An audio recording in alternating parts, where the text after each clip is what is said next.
Frank Delaney had expected another coupon flyer or electricity bill, not a $50,000 citation for his family's old fence. The porch creaked beneath his weight as he settled into the wicker chair that had been there longer than most of his neighbors. Morning sun filtered through the dogwoods, dappling the floorboards with soft patterns of white and pink. The porch fan overhead ticked with slow patience, nudging warm air that already smelled faintly of cut grass and honeysuckle. Frank's mug of sweet tea, more syrup than liquid, sat on the table beside a tin of cookies Connie had brought over yesterday with a note that said simply, "Because April deserves sugar." He opened the mailbox with a quiet sigh. There was a coupon from the grocery store, an ad for roof repair, and a stiff white envelope stamped with the embossed seal of the Brookstone Hills HOA. Frank frowned slightly, turned it over, and tore the edge with his thumb. Inside, the paper was thick, the font unnecessarily formal. He scanned the first line, then again more slowly. Citation for visual noncompliance. Amount due, $50,000. Violation, fence structure, unapproved coloration, age, and pattern variance.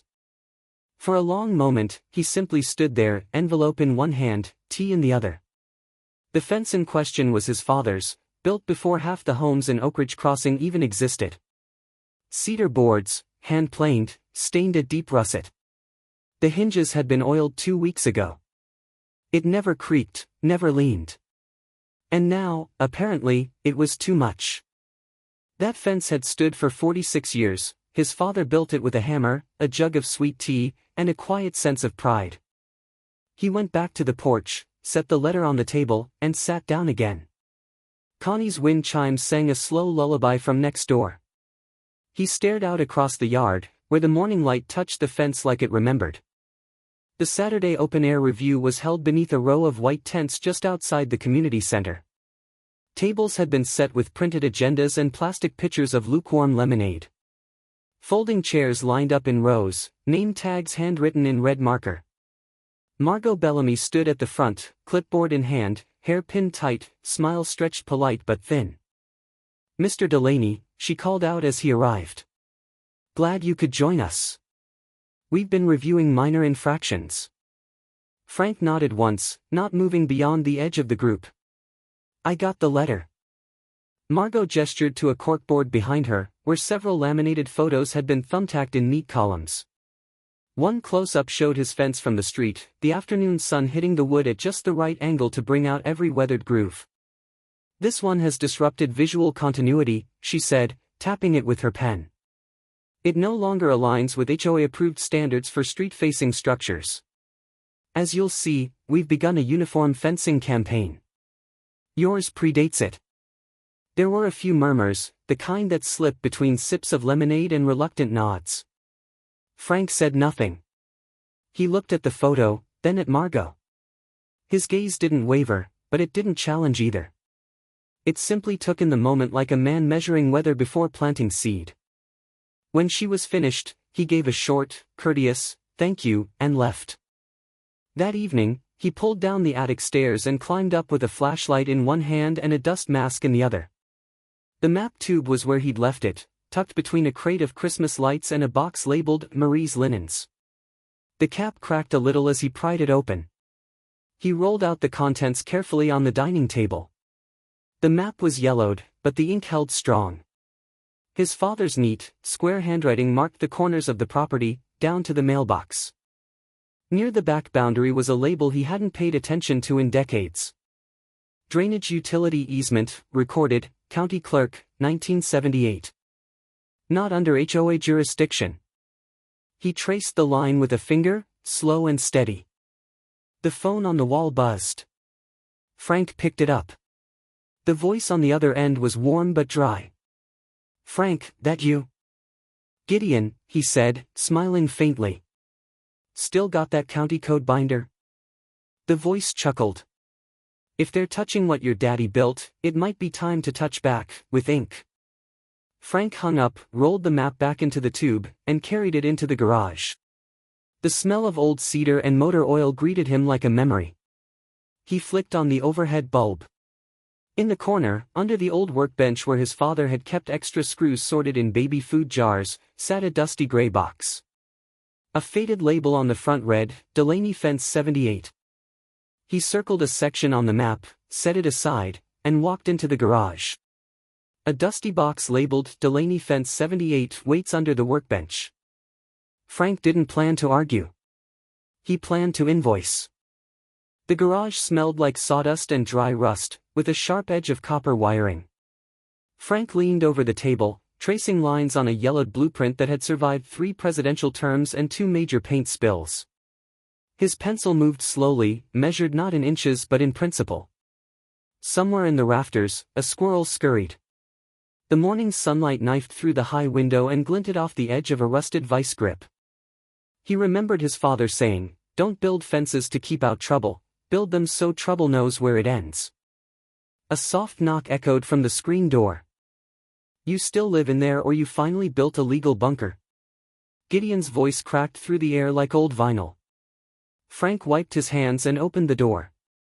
There stood Gideon Price, cane in one hand, leather portfolio in the other, a smirk riding low under his silver mustache. "Good to see you walking without the limp," Frank said, stepping aside. "I limp by choice now. Makes people underestimate me." The two sat at Frank's kitchen table, where the sunlight hit an open manila envelope that held the HOA citation, 2 highlighter pens, and a laminated copy of the surveyor's map from 1978. Frank laid them out with quiet precision. Gideon squinted, pulled a pair of folding reading glasses from his shirt pocket, and tapped one section with a knuckle. "They skipped the easement line entirely," he said. "Classic jurisdictional overreach. HOA's got no teeth in that trench." Frank nodded. "You planning to appeal this?" Gideon asked. "Nope." "Then what?" "I'm planning to meter it." Gideon blinked, once. Then again. Frank pulled a notepad from under the table, flipped to a sketch labeled Passive Boundary Project. It showed motion sensors, solar trickle chargers, and a small log-activated timer connected to a data receiver. Gideon whistled softly. "You're going to charge them?" "I'm going to document entry into a non-HOA zone," Frank replied, tone even. "And charge accordingly." Gideon leaned back, the chair creaking like it might break its oath of loyalty at any moment. "That's not retaliation," he said. "That's a toll booth." They drove to the diner around noon. Daisy's corner was half full, the usual murmur of town chatter and coffee spoons. Frank took the booth by the window. Gideon had to tap the tabletop twice before Millie turned, eyebrows raised, menu already in hand. "2 specials." "He's building something," she said, sliding into her practiced role. "Something that doesn't smell like compost or midlife crisis." "Pie?" Frank asked. "Peach," she said, already setting down 2 slices with the crust still steaming. "You look like you're building a case, not a fence." Frank smiled faintly. Gideon chuckled. "He's doing both." Civilly. Millie poured coffee, not asking if they wanted any. "Word's gotten around about that fine," she added. "Connie said you didn't blink." Frank didn't reply. He took a sip and flipped his notebook to another page, one with circled part numbers and online supplier codes. "You think the town will notice?" "Only when the fence bills them," Gideon said, eyes twinkling. The plan took shape over an hour of low conversation and crinkling napkins. Gideon offered to help with the registration forms. He had a rubber stamp from his courthouse days that read filed in serif font, the red ink still barely serviceable. They left with full stomachs and half the pie untouched. Outside, Frank adjusted his cap and turned toward his truck. "Frank," Gideon called after him, "they can't stop you. But they also won't see it coming." By nightfall, Frank sat back at the kitchen table, clicking through order confirmations. Low-voltage solar kits. Proximity sensors. Custom signage laminates. His laptop glowed dimly as he aligned the text in bold. "By entering this boundary, you acknowledge a $10 per day access charge." He printed it, carefully slid the sign into a plastic sleeve, and held it against the light to inspect for air bubbles. It gleamed flat, official, and absolutely calm. Just like him. Frank's new fence didn't just stand taller, it hummed softly at night. The sound wasn't mechanical. It was more like the subtle, rhythmic thrum of something awake but not in a hurry. By dawn, mist clung low over Oak Ridge Crossing, curling around fence posts and freshly turned soil. Frank stood in boots and a light flannel shirt, his breath visible in the morning air, watching the light from the solar panel flicker once before holding steady. One down. Gideon's words whispered in his memory as he bent to align the next board, "Don't rush. Let the pieces settle. They'll build themselves into trouble soon enough." Each section of the fence went up with slow deliberation. Frank didn't use power tools unless absolutely necessary. The soft chalk of hammer against wood carried better than a drill, and besides, he liked the weight of work settling into his bones. Along the base of the posts, he laid a thin line of buried cable, motion sensors wired back to a small junction box disguised as a birdhouse near the rose trellis. A solar trickle charger mounted behind the porch provided the silent heartbeat. Connie watched from her kitchen window, tapping a spoon against her teacup. By mid-morning, she and Dale had wandered over under the pretense of checking soil pH for their irises. "We brought lemonade," Connie said, holding up a sweating pitcher. "Seems like fence-building weather." Frank offered a polite nod, setting a plank into place. Dale squinted at the solar panel nestled behind the lattice. "Looks like you're powering more than just neighborly goodwill." "It's a legacy project," Frank said, not looking up. Across the cul-de-sac, Eli Bellamy paused mid-step while unloading his aunt's groceries. His eyes locked onto the tiny blinking diode near the post's base. He narrowed his gaze, lips moving as he counted. 3 wires. 1 sensor. Maybe more behind the cedar boards. He didn't say anything, not yet, but he lingered longer than necessary before disappearing behind Margot's gardenia hedge. That afternoon, Frank placed a half-sheet disclaimer at the eastern edge of the fence. Laminated, like the sign. The language was clinical, devoid of flair. Notice, easement entry is monitored under Municipal Passive Infrastructure Code 12-314. He pinned it with 2 brass tacks and stepped back. It looked like it belonged, not in the sense of blending in, but in the way a stop sign belongs at an intersection. It didn't ask for permission. It simply existed. Later, while the sun began its quiet descent, Frank sat at the kitchen table, the spreadsheet open on his laptop. The file name read Passive Access Charges. 1 entry blinked on the screen, motion detected at 3:42 p.m., North Sector. He typed quietly, shoulders relaxed. Eli appeared again just before dusk, this time lingering near the curb with an empty water bottle, watching Frank adjust the angle of 1 solar panel. "What's it tracking?" he asked, voice casual. "Movement," Frank replied, not turning. "For safety. For record keeping." Eli nodded slowly. "You logging it?" Frank looked over his shoulder, just briefly. "Some things keep better when written down."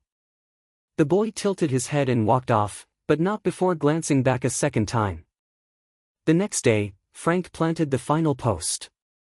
The air smelled of grass clippings and sawdust, with the distant hum of someone's push mower. Children across the street drew hopscotch squares in sidewalk chalk. A dog barked once, then settled.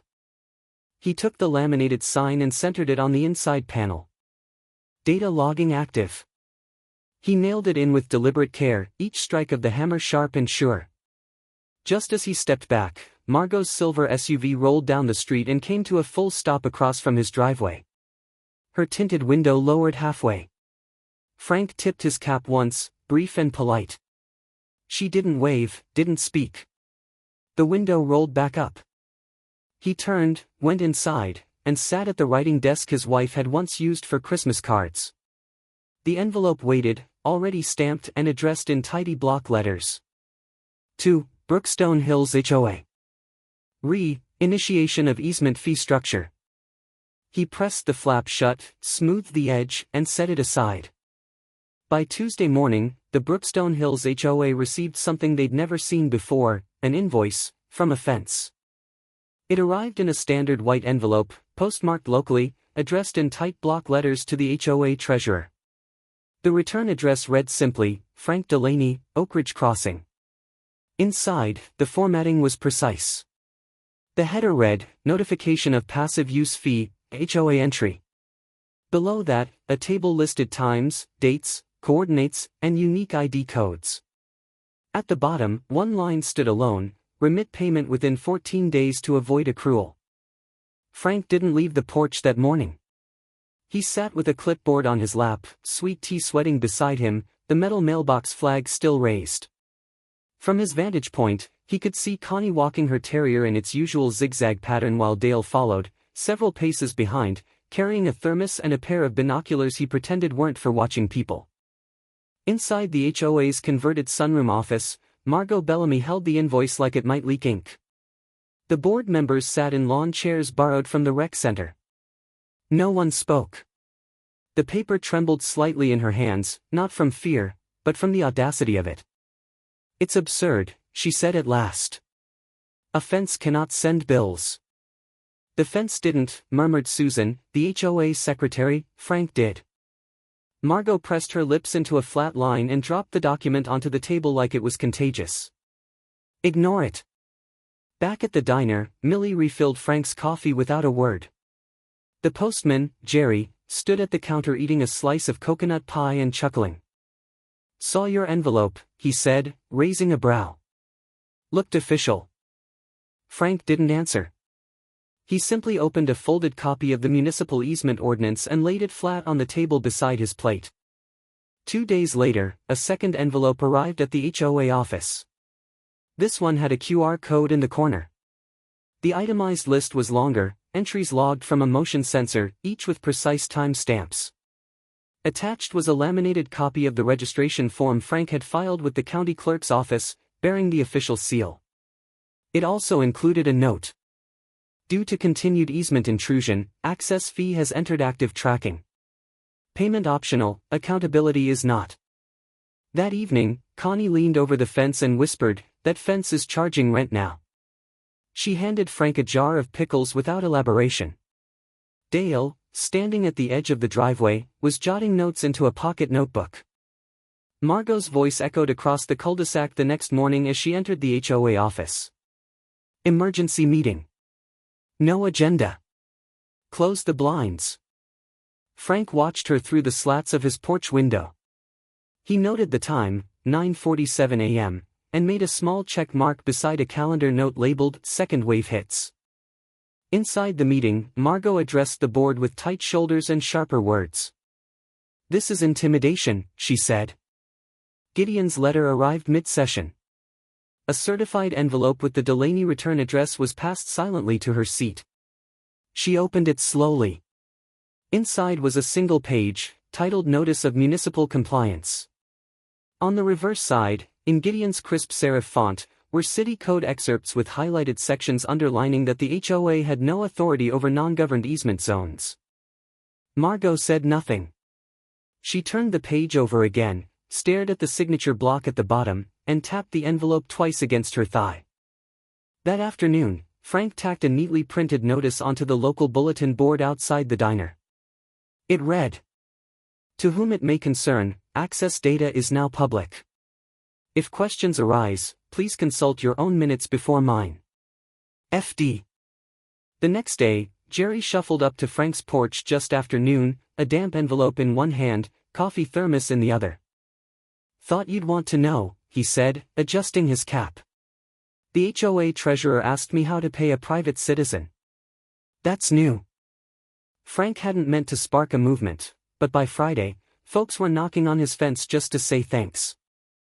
The spring yard sale weekend bloomed like it always did, with card tables and lawn chairs sprouting along driveways, garage doors rolled up, and hand-painted signs fluttering under the dogwood trees. Kids hollered prices over lemonade coolers, and the scent of sun-warmed vinyl records mingled with grilled sausage links on portable burners. But this year, amid the usual haggling over used board games and hand-me-down toasters, the real item of interest wasn't for sale, it was Frank's fence. Someone had taken a picture of his invoice, the one posted on the community bulletin board, and sent it around in a neighborhood group chat. By mid-morning, Connie was explaining the easement clause between sales of knitted potholders, and Dale, wearing a faded baseball cap that read, "Retired but still opinionated," made polite suggestions to shoppers on what to read before they vote again. Millie once said, "A neighborhood's just people who agree to be polite until someone gives them reason not to." At the end of Brookstone Drive, Linda set up her folding table with a red and white checkered cloth and a tray of banana bread. A retired schoolteacher with a clipboard and a memory like a steel trap, she quietly handed out printed flyers labeled, "What is a resident advisory circle?" No calls to action, no capital letters, just information, passed from hand to hand like a recipe too good to keep secret. Across from her, Jerry parked himself by the donut table with a small cardboard sign, "Neighborhood feedback, optional but encouraged." Beneath it sat a single sheet of paper with 5 names already scrawled in half-legible cursive. By 11 o'clock, the list had doubled. By noon, it hit 50. Eli Bellamy watched from the curb near Margot's azaleas, arms crossed over a green HOA staff vest that looked slightly too big. He wasn't taking notes on paper, just in his head. He'd spent the morning helping his aunt rearrange a box of outdated rulebooks, but his eyes had wandered often toward the growing lines, the quiet huddles, the occasional glance toward the Delaney house. When he finally walked over, Frank was straightening a row of wooden birdhouses on his own folding table, their paint chipped but their craftsmanship sturdy. "Efficient system," Eli said, his voice even. Frank looked up without smiling. "Just data and daylight." Eli nodded slowly. "You really logging it all?" "Only what crosses the line." There was a pause, filled with the squeak of a wagon wheel rolling past. "It's cleaner than arguing," Eli said. Frank nodded. At Daisy's Diner, Millie was restocking jelly packets when she overheard a customer at the counter say, "I'd pay $10 just to walk past that fence on principle." A round of low laughter followed. Millie shook her head but smiled as she wiped the counter clean.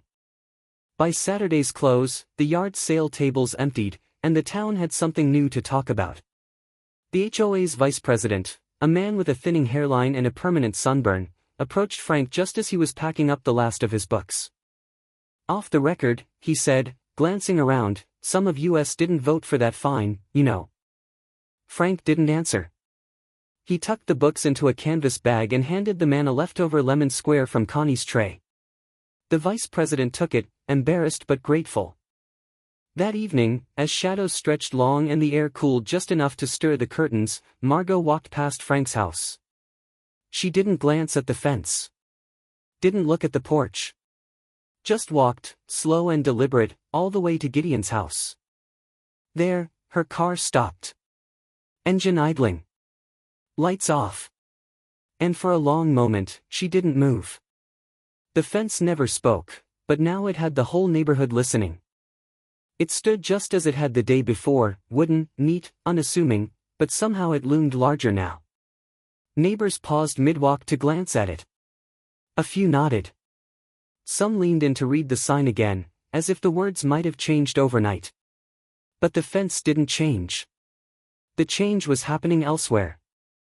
Frank once told Gideon, "People don't revolt. They just decide they're done saying yes." That morning, the HOA sent an official email to all residents. The subject line read, "Community Aesthetic Disruption, Violation Notification." It named Frank Delaney directly, citing his fence as an unauthorized augmentation of visual uniformity. The attached PDF included blurry photos, a misquoted bylaw, and a sternly worded request to remove unsanctioned electronic elements. Frank didn't blink. He read the message once, printed it on his old dot matrix, and carried the sheet to Gideon's porch. The air smelled faintly of honeysuckle and dust. Gideon, perched in his lawn chair with a blanket over his knees, took the page with one glance and said, "Courier or Times New Roman?" "Courier," Frank said. Inside the house, Gideon typed slowly, the keys clicking like a pocket watch in a quiet room. His reply stretched 4 paragraphs, each line citing code, precedent, and registration timestamps. At the end, he wrote, "Unilateral enforcement without jurisdiction constitutes procedural abuse. See Municipal Ordinance 41A-22. He CC'd every HOA board member, blind copied Linda, and forwarded a hard copy to the bulletin board via Jerry's mailbox. At the diner, Millie caught wind before the email even landed. "Margot's sunroom is lit up like a landing strip," she said, dropping a slice of peach pie in front of Gideon. "Someone's got steam coming out her ears." Eli Bellamy logged into the HOA community portal just after lunch. He scrolled through Margot's formal post, paused, then left a single public comment. "Misusing policy is worse than not having one. No emoji. No follow-up. Just that." By late afternoon, the bulletin board outside the community center had a fresh page pinned to the cork, Gideon's reply, bolded headings, and a signature stamped with his old courthouse seal. Jerry stood beside it, sipping coffee and nodding slowly as residents trickled past. Inside the HOA's sunroom office, Margot paced between a paper shredder and a ficus plant. The blinds were drawn, the printer tray empty. She reread the citation email and then the replies, flipping between tabs with clipped, anxious fingers. Outside, the sound of a mower drifted by, indifferent. Just past 5 p.m., a new envelope arrived at the HOA mailbox. It was cream-colored, official, and stamped with the seal of the county municipal clerk's office. The letter inside read: "Notice of pending review, Citizen Petition 27B, allegation of HOA overreach." The language was dry, procedural, but final in tone. It meant someone had filed a formal complaint, and the county had deemed it worth opening. Margot stared at it for a long time. She didn't shred it. Didn't file it. She just set it on her desk and stared. That night, from her kitchen window, Margot watched Frank's fence in silence. Porch lights glowed across the street, illuminating its smooth, deliberate slats. The laminated sign reflected a dull gleam under the street lamp. Then a delivery truck pulled into her driveway. No noise. Just the soft squeak of brakes and the creak of a hinge. The driver stepped out, left an envelope on her front mat, and drove away. This one was addressed not to the HOA, but to Margot Bellamy. They brought peach cobbler, folding chairs, and printed handouts. Oak Ridge Crossing hadn't seen a crowd like this since the county fair. The community hall was never meant for much more than bingo nights and bake sales, but tonight, it buzzed with something older and weightier. Ceiling fans turned in slow, tired loops above a sea of metal chairs. Lemon bars, sugar cookies, and plastic pitchers of sweet tea lined a fold-out table at the back. Someone had draped a handmade banner over the stage, "Neighborhood Assembly, all welcome." The red paint still smelled faintly of poster board and determination. Frank entered quietly, taking a seat near the rear wall. He'd dressed in his usual button-down and khakis, a rolled binder tucked beneath one arm. Gideon sat beside him, cane resting across his knees, his reading glasses pushed halfway down his nose. In the front row, Connie passed Dale a wrinkled paper fan shaped like a dog bone, advertising the local pet groomer. Jerry held a clipboard in his lap, eyes scanning the crowd like he expected someone to break into song. Margot stood at the podium, framed by soft lighting and silence. She wore her usual navy blouse, hair pinned high, voice perfectly modulated. "We are a community of structure," she began. "Of standards. Of shared expectation. When we allow exception, we erode the foundation we all depend upon." Her gaze didn't shift, but everyone knew she was speaking about Frank. Gideon tapped Frank's elbow.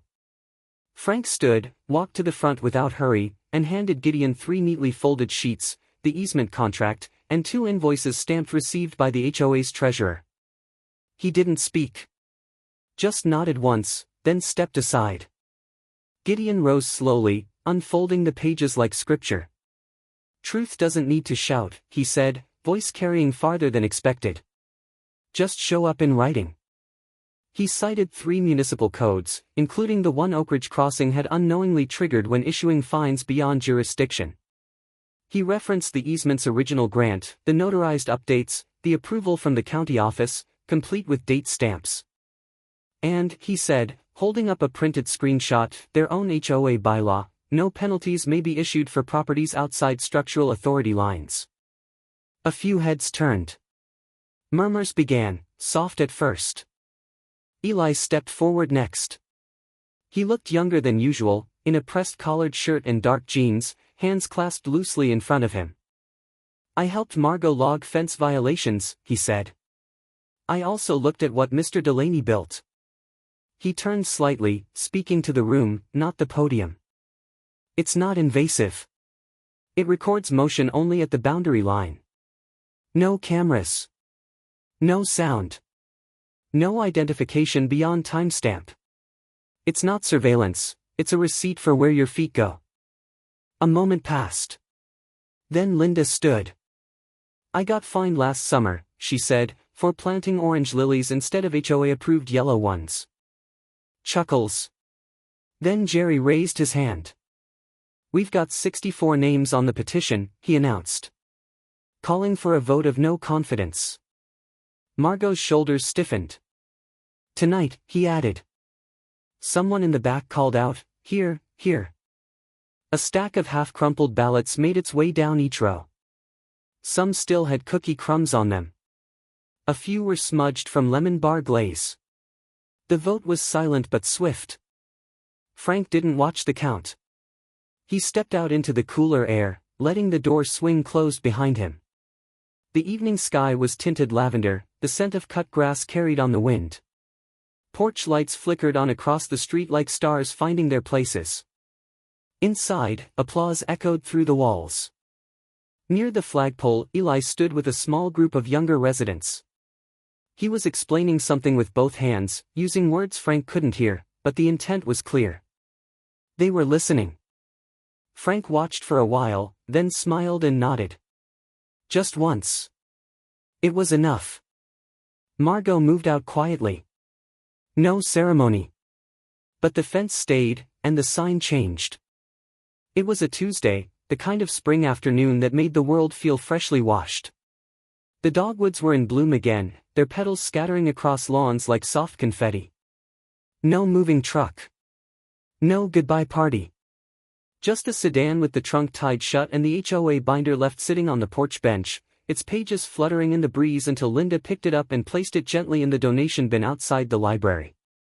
Frank sat on his porch swing, the creak of the chain steady as a clock. The old sign had been taken down yesterday. In its place, a new one gleamed in the sun: "Respect is the first rule of entry."